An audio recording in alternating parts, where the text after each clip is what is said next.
So the point I want to get across in this video is to plan before you buy, and not just planning like the gear that you want to buy necessarily, but also like your workspace, because I believe that workspace is super important for creativity, inspiration, and productivity. And so here in my setup, I have a bunch of things. It looks really cool, all of that, but I did not think about the workspace, so it became very inconvenient to use.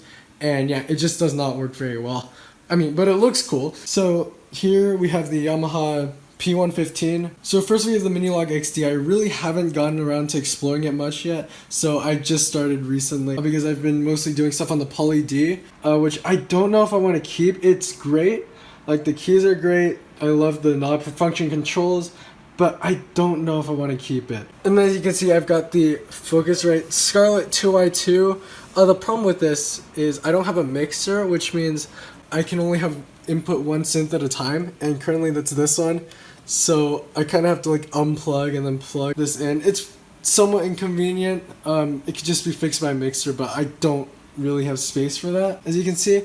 But usually here, this is not what it looks like. I would usually take one synth, just throw it on the ground, and then just have this whole space for one keyboard, because it's just easier to control sitting here. And then, yeah, I use the headphones mostly. These are just Sony 7506s, super common. And then the Blue Yeti microphone, I don't recommend this. It's really popular, but I don't recommend it. At least it's USB though, because I don't have any more inputs. For the speakers, I think these are like BS3M audios. I don't really like those. They're really cheap, but after a few hours, they kind of hurt your ears, or for me at least.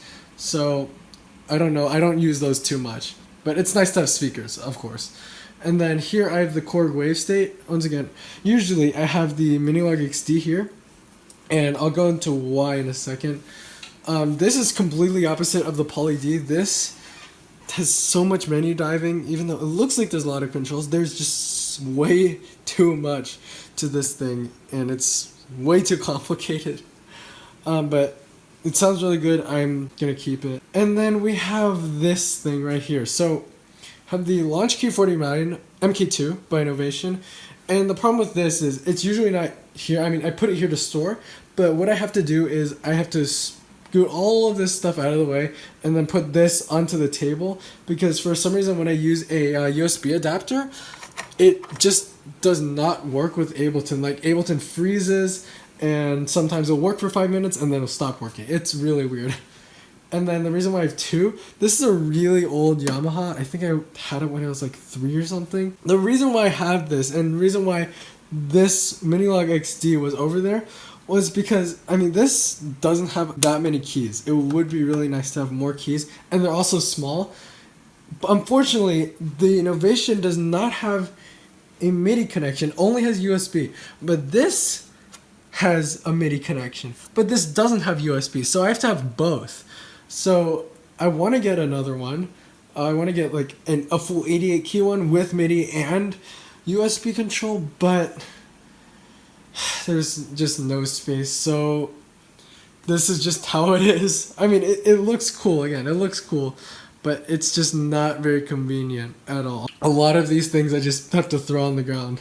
And then here I have just a Mustang 1 or something, guitar amp, cello, then a Les Paul electric guitar, just some free guitar I got, and then the Theremin, the most important part. I'm just kidding. I barely use it, but I got it like 4 years ago. So yes, there's a lot of stuff that can be done to this place. In the next video, I want to go over what I would do and how you can make your own studios so it doesn't end up being like mine, which looks cool again, but does not work. Thanks for watching.